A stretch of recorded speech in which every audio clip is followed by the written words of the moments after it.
Pourquoi avez-vous pris comme premier axe cette année les jeunes? SOS Addiction s'est donné pour 2014 un axe transversal qui est comment retarder l'âge du premier usage, donc chez les jeunes, comme on dit, car il y a une certitude scientifique. Bien sûr, mieux vaut jamais, mais ça c'est un monde utopique, mieux vaut jamais ne consommer de substances, mieux vaut jamais être addict.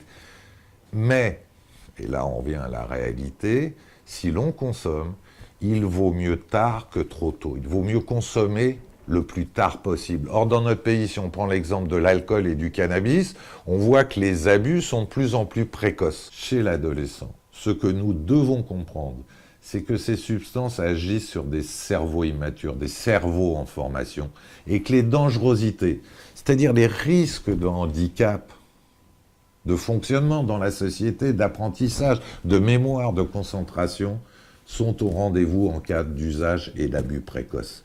Donc le problème des adultes, par exemple avec le cannabis, c'est un problème politique, c'est un problème d'usage, c'est un problème sanitaire qui n'est pas si compliqué que ça, parce que le cannabis tue 2 fois moins que le Doliprane. Mais, et c'est toute l'importance du mais, chez l'adolescent, il y a un vrai risque sur un cerveau immature de créer des handicaps pour toute l'existence de cet adolescent. Ça ne veut pas dire pour tous les adolescents, mais si ce n'est que 15% ou 7% des adolescents, cela fait déjà 2 élèves par classe qui paieront très chèrement cet usage précoce que l'on doit apprendre à pouvoir éviter.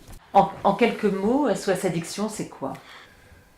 Nous avons choisi pour SOS Addiction la formule suivante: le pouvoir d'informer et le devoir de protéger. Le pouvoir d'informer parce que aujourd'hui, au XXIe siècle, on a encore trop souvent qu'un réflexe de peur, d'incompréhension ou de honte face aux addictions, alors que les connaissances ont extraordinairement évolué. Et le devoir de protéger parce qu'on a su faire en France, face à des problèmes extraordinairement complexes comme le sida ou la sécurité routière, on s'est remarquablement organisé, à la fois politiquement, mais aussi de façon citoyenne, avec tous les acteurs de la société civile, mais aussi les entrepreneurs, les artistes, les différents responsables, tout le monde, et les parents. C'est ce que nous voudrions faire avec ce devoir de protéger, c'est que l'on se sente tous concernés, certes, mais aussi tous en possibilité d'apprendre à protéger ceux que l'on dit aimer.